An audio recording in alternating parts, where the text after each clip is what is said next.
Yo, Bingers, welcome back. Thanks for clicking. It's Halloween time, and we're celebrating by checking out this awesome back issue horror comic. Check out this wicked cover by Nick Cardy from 1972, DC. Do you dare enter the House of Mystery, number 208? Let's jump in. Story by Bob Kanigher. Like the unblinking eyes of ghostly stars, overhead lights poured an icy glow down on Adam Sneal in his sinister studio as his odd assistant stared at his macabre sorcery. Artists work on canvas, sculptors form masterpieces with marble, and I with flesh. Under Adam Sneal's deft fingers, an artificial warm glow transforms to cadavers clay flesh, oblivious to death's eternal arctic chill beneath the skin. A Mortician is the greatest artist of all, for his canvas is the human form on which he works his magic, defeating the look of death itself. You're wonderful, Mr. Sneal, the greatest undertaker in the world. Don't use that word, Robert. An undertaker merely prepares corpses for burial. I am an artist. I simulate life. Now, attire the deceased for display in reception room B, while I change. Changing into attire befitting his profession, the Mortician fondly gazes at the attractive display of coffins. Like a Solomon, he renders lordly wisdom to a bereaved couple. Mr. Sneal, we don't know which coffin to choose. Your dearly departed had the qualities of a king, Mrs. Murray. He deserves the best. Solid bronze, motto 909. You're right as always, Mr. Sneal. Thank you. In another room of his eerie empire where his handiwork is on display, Adam Sneal graciously accepts the gratitude of the living for erasing death's ravages on a loved one. Mr. Sneal, old Frank was the town drunk, but you made him look like a saint. What would we do without you? I'm just following my calling. Your appreciation is my pleasure. Later, as if he were in a royal coach leading a funeral procession, the Mortician's heart swells with regal pride at the raised hats and bowed heads accorded his passing by the townspeople. En route to the cemetery, Adam Sneal answers an outburst of crude admiration from his driver, with his indomitable dignity which never deserts him, no matter what the occasion. Nothing like a Sneal funeral. You make dying a pleasure, Mr. Sneal. Kindiger, keep your mind on the driving. Slow up. Grief shouldn't be rushed to the cemetery. As if under the command of Adam Sneal, even the bright sun hides its face behind a mournful cloud, while the wind sighs a melancholy requiem at the unleashed grief in heavenly acres. You can't bury my darling Julius. Y'all saw him. He's beautiful. He looks the same dead as he did alive. He's just sleeping. Wake up, darling. Amidst the solemn splendor over which he reigns, relishing grief and weeping as music to his ears, the Mortician's unalloyed pleasure is jarred by a brash note.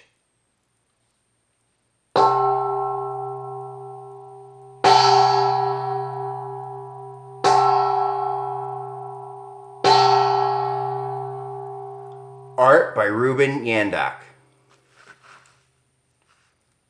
Time passes for all men, an invisible clock which beats as a whisper or crashes with the roar of a tidal wave, but sooner or later it must stop, and that is when Adam Sneal will reign over yet another death, an endless procession coming to his mortuary. But what if that clock should stop? What if his kingdom should be forever idle? Yes, if that dread timepiece should stop ticking, it would be a disaster for Adam Sneal. Listen, listen, listen. Were you there the day the clock stopped?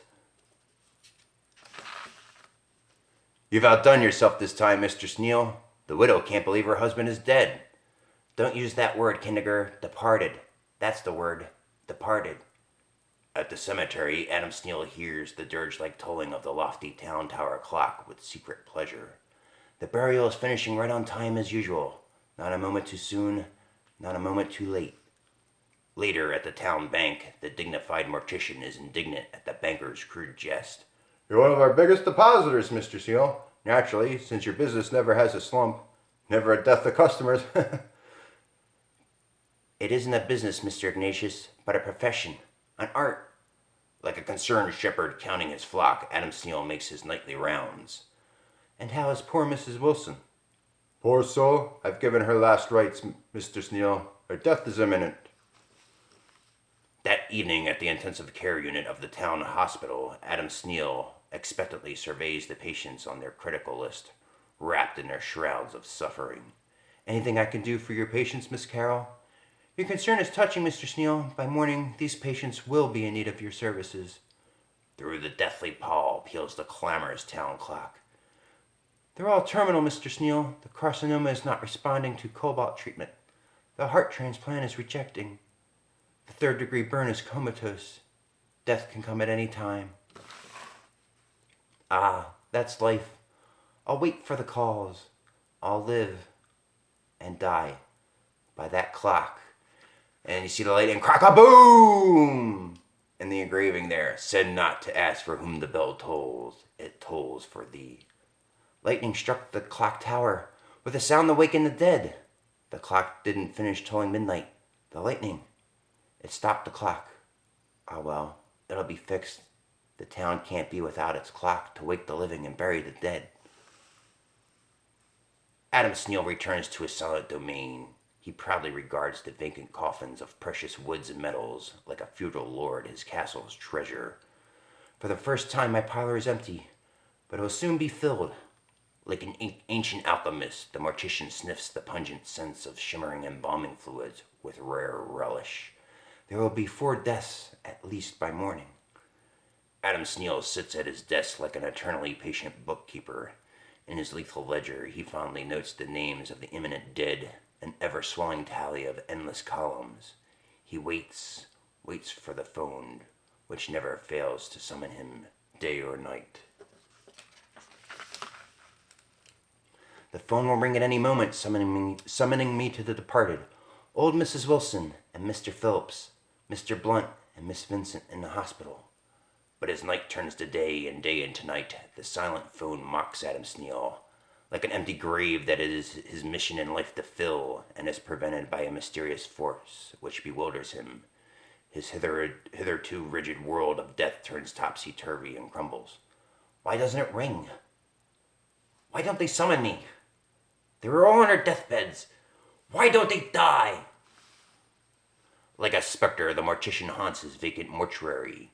He is unsummoned, forgotten, as useless as the town clock struck by the lightning, which no longer tolls the hour. Bewildered, he walks the streets, seeking an answer. Lenny, look out for the car! Whoop! Too late. No one could live after being struck like that. He ran right in front of my car after the ball. I couldn't stop. Death has come at last. Let me go! Let me go! Adam Sneal thought that death had struck at last. All would be well in the town again. He would be needed. He would reign over the dead again. Instead, horror welled inside him at what should have been a crushed boy, one now leaving his hungry hands. Wait, stop! You can't! The boy's all right. It's a miracle. As if he were bowed beneath the crushing weight of a marble tombstone, Adam Sneal stumbles away. No such thing as a miracle. Still, there's been no death in town since lightning struck the clock tower. Nick Roma's trying to start it running again. Nick's losing his balance, his fingers clawing for support, but there's no one there to help him. He's falling. With an eagerness he cannot stifle, Adam Sneal stares with satisfaction at the doomed figure plunging through space, plummeting onto the ground with a sickening impact, which would horrify everyone but the impatient mortician.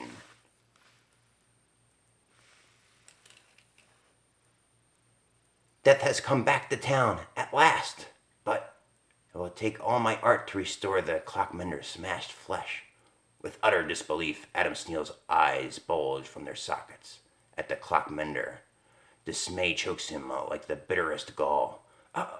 No, you're dead, Nick. You can't live after that fall. You're mine. Mine! You belong to me now. Keep your damn hands off me, you damn undertaker. You're not going to get me before my time, and my time's not now. Stunned by the outcries of the vengeful townspeople, Adam Sneal stumbles away. How'd you like that creep wanting to bury me while I was still alive? Sneal's a ghoul, thirsting to get his hands on us. He's sickening. The horrible beast should be driven out of town.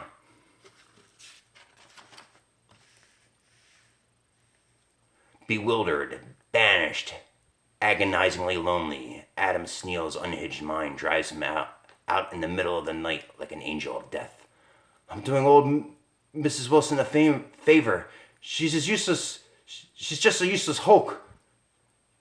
She's gone now to her rest.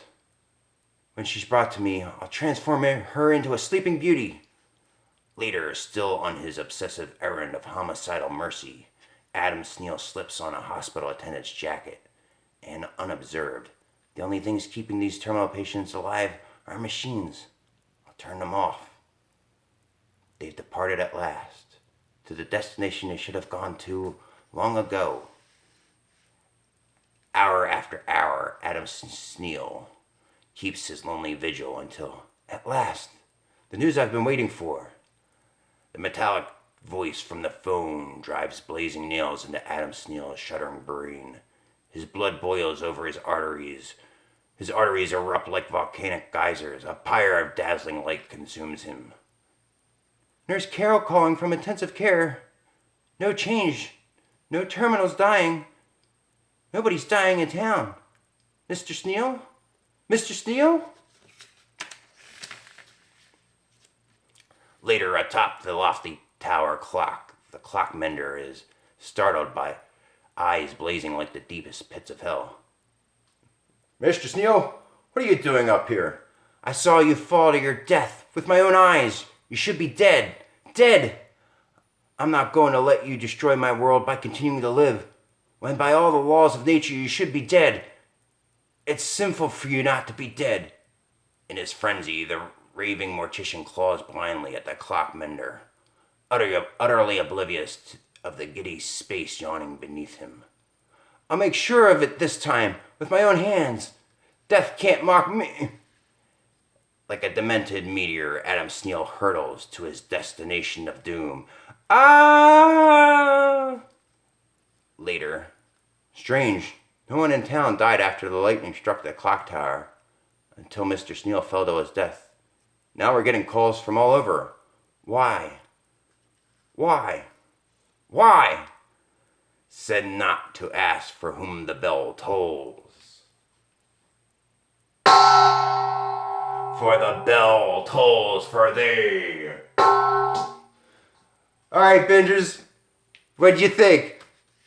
Not that big of a mystery. You could kind of predict where the story was going to go. It wasn't about the destination. It was about the journey here. And all the glorious artwork. My goodness. Just think of the amount of time it took just to do this single panel on this page. All the backgrounds. Look, Roadrunner, Wile E. Coyote. Look at that great page there again. There we are, back to the beginning. And there you can read the jokes for yourself. What jokes they are. Alright, everybody. Have a good one. Happy Halloween. And until next time, I'll see you in the back issues.